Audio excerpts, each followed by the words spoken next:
চুঁচুড়ায় পিছিয়ে থাকলেও শেষ বলেই ছক্কা মেরে জিতবে। রিয়ালিটি শোয়ে যেমন জিতেছিলেন বললেন দেবাংশু ভট্টাচার্য। রিয়ালিটি শোয়ে স্টুডিওতে রচনা বন্দ্যোপাধ্যায়ের সঙ্গে পরিচয় 5 বছর আগে। সেদিন দিদি অ্যাঙ্কারিং করছিলেন, আমি শুরুর রাউন্ডগুলোতে পিছিয়ে ছিলাম, তারপর আস্তে আস্তে প্রথম হয়েছিলাম। আজকের দিনে হয়তো আমরা চুঁচুড়া লোকসভা ভোটে আমরা কিছুটা পিছিয়ে আছি। এখানেও দিদি অ্যাঙ্কারিং করছে, এখানেও একই পদ্ধতিতে লাস্ট রাউন্ডে গিয়ে ছক্কা জিতবে। সেটারই রিপিটেশন দেখতে পাবেন আপনারা। প্রত্যেকে আমরা একত্রিত আছি, সব জনপ্রতিনিধি এক আছে। তৃণমূল কংগ্রেস আবেগ নির্ভর দল, রেজিমেন্টের দলগুলোর মতো নয়। ঠিক এই কথাগুলোই বললেন দেবাংশু ভট্টাচার্য। এদিন তিনি আর কি বলেছেন শোনাবো।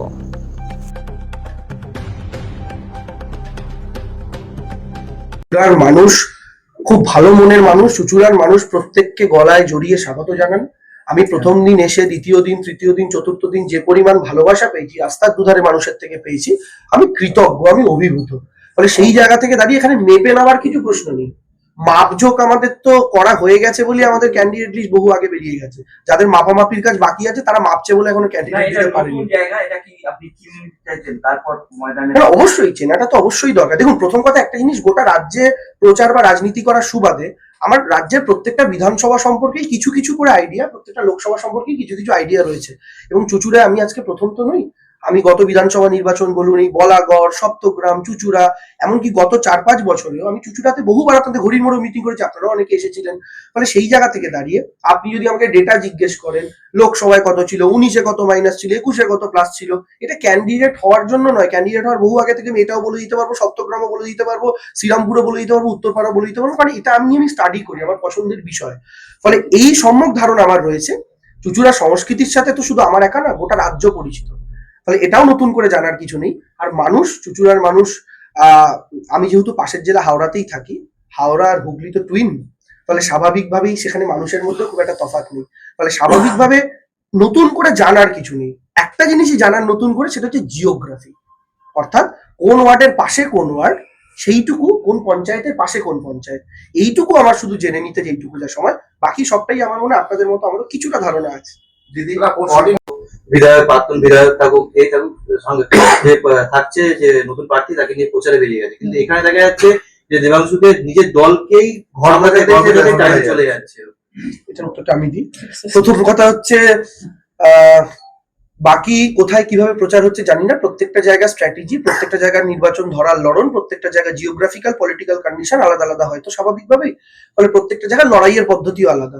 আপনি নৌকায়, আপনি যখন জলে লড়াই করবেন, আপনার নৌসেনা নিয়ে লড়াই করতে হবে, আপনি তখন ফিল্ডের ফোর্স নিয়ে পারবেন না।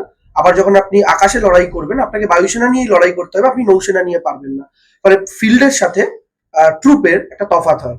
স্বাভাবিকভাবেই চুঁচুড়া যেহেতু একটা শিক্ষিত সচেতন নাগরিক বৃন্দের বাস এখানে, ফলে এখানে স্ট্র্যাটেজি এবং মানুষের কাছে পৌঁছানো, মানুষের কাছে সবটা তুলে ধরা, এটা অনেক বেশি ইম্পর্টেন্ট। আমরা সেটা নিয়েই প্রথমে একটা প্ল্যান অফ অ্যাকশন সাজিয়ে নিয়ে তারপরে মাঠে নামতে চাইছি। সত্যি সত্যিই যদি বিজেপি মনে করে তাদের আপার হ্যান্ড এই সিটে রয়েছে, তাহলে বিজেপি প্রথম দ্বিতীয় দুটো তালিকাতেই কেন এখন চুঁচুড়ার ক্যান্ডিডেট পায়নি বলুন তো? তো রেডি থাকার কথা, রেডি থাকার কথা। মানে প্রার্থী কি বিজেপি খুঁজছে, নাকি আবার মমতা ব্যানার্জি দরজায় বাটি নিয়ে দাঁড়াবে 21-এর মতো, দিদি ক্যান্ডিডেট দে দো না, আমাদের পাশ নেই। তো এইটা হচ্ছে প্রমাণ করে যে তৃণমূল কংগ্রেস অলরেডি এগিয়ে রয়েছে, প্রথম বক্তব্য। দ্বিতীয় কথা, রচনাদি যে কথাটা বললেন, আমাদের মাননীয় এমপি মহাশয়া, রচনাদির সাথে আমার পরিচয় আজ থেকে ঠিক 5 বছর আগে, আমার মনে হয় একটা রিয়ালিটি শো স্টুডিওতে, সেখান থেকে দিদির সঙ্গে আমার পরিচয়। এবং সেই দিনের সাথে আজকের ঘটনা একটা ছোট্ট মিল আছে। সেই দিনকে দিদি অ্যাঙ্কারিং করছিলেন প্রোগ্রামে, আমি শুরুর রাউন্ড গুলোতে পিছিয়ে ছিলাম, তারপর আস্তে আস্তে ফার্স্ট হয়েছিলাম। আজকের দিনে চুঁচুড়ায় লোকসভা নির্বাচনে হয়তো আমরা একটু পিছিয়ে আছি, দিদি অ্যাঙ্কারিং যেভাবে করেছেন, এখানেও যদি সেই দায়িত্বটা দিদি অলরেডি পালন করা শুরু করেছেন, আমার বিশ্বাস সেম পদ্ধতিতে লাস্ট রাউন্ডে গিয়ে আমরা ছক্কা হাঁকাবো এবং অনেক বেশি মার্জিনে জিতবো, অর্থাৎ সেটারই রিপিটেশন আপনারা দেখতে পাবেন। ফলে সেই জায়গা থেকে আমি আপনাদেরকে এইটুকু বলছি, প্রত্যেকে আমরা একত্রিত আছি, প্রত্যেকে আমরা একসাথে আছি, প্রত্যেক জনপ্রতিনিধি, প্রত্যেক দলীয় কর্মী, প্রত্যেকে একত্রিত আছে। একটা পরিবার, তৃণমূল কংগ্রেস তো একটা মাস বেস পলিটিক্যাল পার্টি। ফলে এখানে অনেকে অনেক বেশি একটু এক্সপ্রেসিভ, অনেকে অনেক কথা একটু বলেন। তো স্বাভাবিকভাবে যেহেতু mass base political party, emotion based political party, স্বাভাবিকভাবেই আর 5টা রেজিমেন্টেড পার্টির মতো এই 4 দেওয়ালের বন্ধ হয়ে ভাই গালাগাল করলাম, বাইরে বেরিয়ে হাসি মুখে মিষ্টি খাওয়ালাম, সচরাচর এটা কংগ্রেস বা তৃণমূল কংগ্রেসে দেখা যায় না। তো আমাদের আবেগ বেশি, অনেকে আবেগে কথা বলে ফেলেন, আমিও অনেক সময় বলে ফেলি, আমরা অনেকেই বলে ফেলি, মানুষ তো আমরা আলটিমেটলি। সেই জায়গা থেকে দাঁড়িয়ে একটা সংসারে দুটো বাসন, বাবা কাকার মধ্যেও একটু মনোমালিন্য দেখা যায়, কিন্তু এটা বৃহত্তর লড়াই তো, পাড়ায় দুই প্রতিবেশীর মধ্যেও যদি ঝগড়া থাকে, কিন্তু পাশের পাড়া থেকে যদি বাঁদর ঢুকে কলা গাছের কলাগুলো খেয়ে নেওয়ার চেষ্টা করে, তখন দুই প্রতিবেশী তাদের বাড়ির ভেতর থেকে বাঁশটা বার করে আগে তাড়া করে। তো এই মুহূর্তে চুঁচুড়ার সমস্ত তৃণমূল কংগ্রেস কর্মী, সমস্ত নেতৃত্ব, বিধায়ক, সাংসদ, কাউন্সিলর যারা যারা আছেন, প্রত্যেকে একত্রিত ভাবে চুঁচুড়ায় যেন হনুমানের পালনা ঢুকতে পারে, সেটাই আমাদের প্রাইমারি লক্ষ্য। বিজেপিকে হনুমান বলবেন, বকলম? বকলমে না, সরাসরি বলছি হনুমান। আচ্ছা, বিধায়ক সাংসদকে একসঙ্গে খুব আনন্দের দিন, আমরা ভীষণ খুশি এবং সবাই সেই খুশি উদযাপন করছেন। তো আমারও মনে হয়েছিল যে, কারণ আমার সব থেকে আনন্দের জায়গা হচ্ছে যে আমার সবসময় মনে হয়েছে যে যবে থেকে আমি সাংসদ হয়েছি, যে যখন দিদি ভরসা করে আমাকে আশ্বাস দিয়ে, বিশ্বাস নিয়ে যখন আমাকে চুগলিতে পাঠিয়েছেন, তখন দিদির পাশে থাকা এটা আমার দায়িত্ব, আমার কর্তব্য, ভালো কাজের মাধ্যমে। এবং আজকে দিদি আরো একজন মানুষকে এখানে প্রার্থী করে পাঠিয়েছেন, যিনি হচ্ছেন দেবাংশু ভট্টাচার্য। আপনারা সবাই জানেন, এবং দেবাংশুকে আমি আজকে চিনি না, দেবাংশুকে আমি অনেক দিন ধরে চিনি, কিন্তু আজকে আমার বিধানসভায় ও আজকে প্রার্থী হয়ে এসছে, এটা আমাদের কাছে ডেফিনেটলি ভীষণ খুশির খবর, ভীষণ আনন্দের খবর। এবং ওর পাশে আমরা সবাই আছি, আমরা সবাই থাকবো আগামী দিনে। এবং ও যে লড়াইটা এখানে লড়তে এসছে, ও চুঁচুড়াতে ডেফিনেটলি নতুন, আমিও যেরকম নতুন ছিলাম 2 বছর আগে, ও এখন নতুন। ওকেও এখন জানতে হবে, কিছুটা বুঝতে হবে, সবকিছু দেখতে হবে, চোখ কান খোলা রাখতে হবে। এবং তার পাশে যদি আমরা ওকে ভালোভাবে সাপোর্ট দিতে পারি, সাথ দিতে পারি, তাহলে ওর পথটা চলাটা অনেকটা সহজ হয়ে যাবে। এবং আমার এই 2 বছরের রাজনীতির অভিজ্ঞতাতে আমি একদম নতুন। আমি যেমন ছবির জগতে, অভিনয়ের জগতে অনেক বেশি এক্সপিরিয়েন্স, অনেক বছরের অভিজ্ঞতা নিয়ে আছি, কিন্তু রাজনীতির জায়গায় ও আমার থেকে অনেক বেশি অভিজ্ঞতা নিয়ে রয়েছে। তো অনেক জায়গায় এরকম হতেই পারে যেখানে আমি ওর থেকে হয়তো কিছু কিছু সময় অ্যাডভাইস নেবো, কারণ দেবাংশু আমার থেকে রাজনীতিতে অনেক সিনিয়র। তো সেই জন্য আমি সেই জায়গায় ওকে রেসপেক্ট করি, এবং আমি আশাবাদী যে আগামী দিনে দেবাংশু চুঁচুড়ার মানুষের ভালোবাসা পাবে, সম্মান পাবে, এবং সবাইকে খুশি করবে। এবং আমরা সবাই ওকে শুভেচ্ছা দেব। আমরা সবাই চাই যে দেবাংশু খুব ভালো করে কাজ করুক। আগামী 2 মাস আমাদের জন্য ভীষণ ভীষণ ইম্পর্টেন্ট। আমাদের এখানে 30টা ওয়ার্ড, এবং আমি চাইবো সব কাউন্সিলররা, 7টি গ্রাম পঞ্চায়েত, সেখানকার সব প্রধানরা, প্রত্যেকটি মানুষ, আজকে এখানে মৌসুমীদি আছেন, আজকে এখানে প্রিয়াঙ্কা রয়েছে, আমরা সবাই মিলিতভাবে, এটা সাংগঠনিকভাবে হওয়া দরকার, এবং সবাই মিলিতভাবে আমরা যারা দলের কর্মীরা, আমি সবসময় বলি কথাটা যে আমরা সবাই কিন্তু দলের কর্মী। সুপ্রিমো একজনই, এবং আমাদের অল ইন্ডিয়া তৃণমূল কংগ্রেসের সেক্রেটারি অভিষেক বন্দ্যোপাধ্যায়, তারাই হচ্ছেন মেইন মানুষ। আমরা সবাই দলের কর্মী। আমাদের পরিশ্রম করতে হবে, আমাদের খাটতে হবে, এবং আমাদের এই বিধানসভায় জিত আনতেই হবে। তাই জন্যই আপনাদের সবাইকে এখানে ডাকা, এবং আমার এই ছোট্ট বার্তা আপনাদের সবাইকে পৌঁছানো, এবং এই বার্তা দেওয়া যে আমরা দেবাংশুর সাথে আছি। এবং রচনা বন্দ্যোপাধ্যায় বিধানসভায়, এই যে ভোটের বিধানসভা আসছে, চুঁচুড়া শহর মমতা বন্দ্যোপাধ্যায়কে উপহার দেবেন। আমি এই কথাটা বলে দিলাম, তুমি প্রশ্নটা করবে তার আগেই আমি উত্তরটা দিয়ে দিয়েছি। যে প্রার্থী ঘোষণা করেন দাদা এবং দিদি, আমাদের সুপ্রিমো, ওনারাই চিন্তা করবেন, ওনারাই ভাববেন যে কাকে দেওয়া উচিত, কাকে দেওয়া উচিত। সেই ব্যাপারে আমরা কেউ কিচ্ছু নই, আমাদের যেরকম ভাবে ইনস্ট্রাকশন দেওয়া হয় আমরা সেরকম ভাবে কাজ করি। দেবাংশু, কিছুক্ষণ আগে আপনি বললেন যে এরা প্রার্থী দিতে পারেনি, বিজেপি তারা হয়তো দিদির দরজায় করার চাপে মনে হয় এরা করার নাড়ছে। তাই তো 21-এও তো তাই হয়েছিল না, দিদির দরজা বলেছি, দিদির বাড়ি তো কালীঘাটে, তো সেখানে গিয়ে করা নাড়তেই পারেন। আমার মুশকিলটা হচ্ছে 2021-এ আপনি বিজেপি প্রার্থী তালিকা দেখুন না, 294টার মধ্যে 124টা তৃণমূল কংগ্রেসের থেকে যারা পচা আলু পচা সবজি, যাদেরকে তৃণমূল কংগ্রেস বহু আগেই ফেলে দিয়েছিল, তাদেরকে নিয়ে ক্যান্ডিডেট করেছে। এখন বিজেপি বিভিন্ন জায়গায় খোঁজাখুঁজি করতেই পারে, আর কোথা থেকে কি পাওয়া যায়, নিজেরা প্রার্থী না খুঁজে পেলে দিদির কাছে আসতে পারে যে দিদি 2021-এ শুভেন্দুকে তোমার থেকে নিয়ে গেছিলাম, 2021-এর আগে তোমার থেকে আরো 5 জনকে নিয়ে গেছিলাম, তো স্বাভাবিকভাবে তুমি যদি কিছু হেল্প করতে পারো, যদি আশেপাশে পশ্চিমবঙ্গের বিভিন্ন জায়গা থেকে কিছু ক্যান্ডিডেট দিতে পারো, তিনি চাইতেই পারেন। চুঁচুড়ার থেকে তো কাউকে পাবেন না। এবারে হুগলি জেলার বেশিরভাগ ক্যান্ডিডেটই পুরনো তৃণমূল, একদম। এবং আমি আপনাদের এইটুকু বলছি, আপনি যে প্রশ্নটা যে ইঙ্গিত দিয়ে করতে চাইলেন, আমি বুঝেছি আপনি কোথায় মশলাটা খুঁজতে চাইছেন। আমি আপনাকে সেটাই বলছি যে কালীঘাটে যেতে হবে দিদির কাছে প্রার্থী চাইতে, চুঁচুড়া থেকে কাউকেই পাবেন না তিনি। বিজেপি দিদি চুচুড়ার বিধায়ক আপনি বলছেন, চুচুড়ার বিধায়ক মানবন্ধন হয়েছে, পরশুদিন আপনার সঙ্গে কথা বলেছে, উনি এখনো বিধায়ক রয়েছেন। এই বিধায়ক থাকাকালীন যে সমস্ত স্কুলের পরিচালন সমিতি ছিল, কলেজের পরিচালন সমিতির উনি সদস্য ছিলেন, সব গতকাল রেজিগনেশন দিয়েছে, এটা কি রাগ নয়? দেখুন, আমি একটা কথা আপনাকে বলি, আপনি এটাকে রাগ হিসাবে দেখবেন না এটাকে প্রোটোকল হিসাবে দেখবেন, সেটা আপনার বিষয়।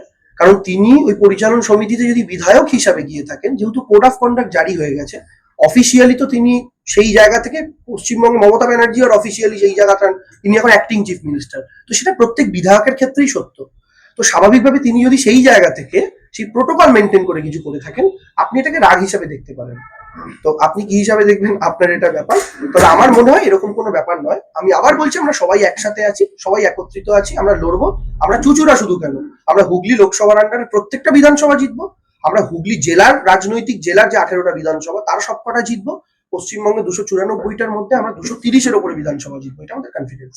দিদি দেবাংশ বলছেন জিতবে তো 100%। আপনি একটু আগে বিধায়ক টার্গেট দিয়ে 40,000 মারা জিতবই। না, আমি আজে বাজে কথা বলতে পছন্দ করি না, আমি বলবো না, আমি সংখ্যা বলবো না। 40 জায়গায় 45 হতে পারে, 20 হতে পারে, 25 হতে পারে, সংখ্যা বলে লাভ কি? আপনি একটু আগে বললেন রিয়ালিটি শো এর ব্যাপারে, নির্বাচনটাকে আপনার রিয়ালিটি শো এর মনে হচ্ছে? আপনি বলেন না রিয়ালিটি শো এর চেয়ে বেশি ইন্টারেস্টিং নির্বাচন রিয়ালিটি শো এর চেয়ে বেশি ইন্টারেস্টিং অনেক। সাপ লুডোর খেলা দেখেছেন তো, আরো বেশি ইন্টারেস্টিং। আমি আপনাদের একটা কথা বলি, আমি রাজনীতিতে এসেছি, আমার রাজনৈতিক বয়স 6 বছর 7 বছর, ঠিক আছে, 7 বছরই ধরুন হবে, এবং দলীয় কর্মী হিসাবে যদি কাজ ধরেন তাহলে 16 বছর। সেই জায়গা থেকে আমি আপনাদের, আমার অভিজ্ঞতা খুব কম, এখানে যারা আছেন প্রত্যেকে আমার সিনিয়র মানুষ যারা রাজনীতি করছেন, প্রিয়াঙ্কা দিও বহু বছর ধরে রাজনীতি করছেন, ছাত্র রাজনীতি করছেন। আমি আপনাদের এইটুকু আমার অভিজ্ঞতা থেকে বলতে পারি, নির্বাচন এমন একটা জিনিস, রিয়ালিটি শোয়ে আপনি আপনার পারফরমেন্স শেষ কথা বলবে, আর রাজনীতিতে কিন্তু মানুষ শেষ কথা বলবে। আপনার পারফরমেন্স সেখানে মানুষকে ইনফ্লুয়েন্স করতে পারে। ফলে স্বাভাবিকভাবেই এই লড়াইটা সাধারণ মানুষ আপনার প্রতি তার বিশ্বাসযোগ্যতা কতটা সেটা প্রতিষ্ঠা করার লড়াই। তো আমরা সেই জায়গা থেকে বাংলায় নিজেদের বারবার প্রুফ করেছি, চুচুড়াতে এবার আমাদের দায়িত্ব, আমরা নিজেদেরকে প্রুফ করবো। অলরেডি আমি আপনাদের বলি, ধরুন লাস্ট লোকসভা নির্বাচন 24, তার আগে 2019-এর লোকসভা, 19-এর লোকসভা আমরা 22,500 ভোটে চুচুড়া থেকে পিছিয়ে ছিলাম। রচনাদি ক্যান্ডিডেট হয়েছেন, সেই মাইনাসটা আমাদের কমে 8.5 হয়েছে। আপনারা 21-এর সাথে তুলনা করবেন, আমি তো করবো না, আমি লোকসভা টু লোকসভাই কম্পেয়ার করবো, বিধানসভা টু বিধানসভাই কম্পেয়ার করবো। তাহলে যে 22,500 চুচুড়া বিধানসভা মাইনাস দিয়েছিল 2019-এ, সেটা কিন্তু রিকভার হয়ে 8,500 মাইনাস হয়েছে।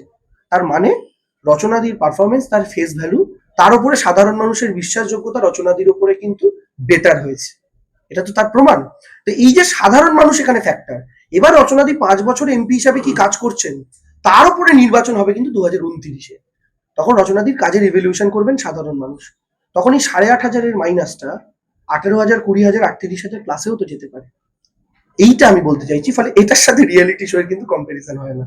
দিদি যতটা সম্ভব তো নিশ্চয়ই থাকার চেষ্টা করব, কারণ এটা আমার জায়গা এবং দেবাংশ এখানে এসছে, তো এটা আমার দায়িত্ব, কর্তব্য।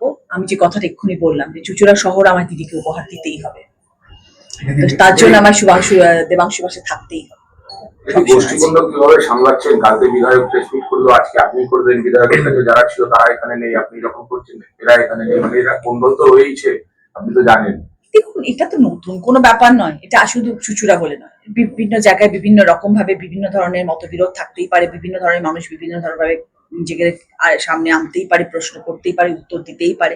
আমি একজন সাংসদ, আমার আলাদা করে প্রেস মিট করার দরকার ছিল, তাই জন্য আমি করেছি। সেই জন্যই আমি দেবাংশুর পাশে রয়েছি এবং আপনাদের সবাইকে ডেকেছি প্রোটোকল হিসেবে, যাদের যাদেরকে প্রয়োজন ডাকা তাদেরকে আমি ডেকেছি।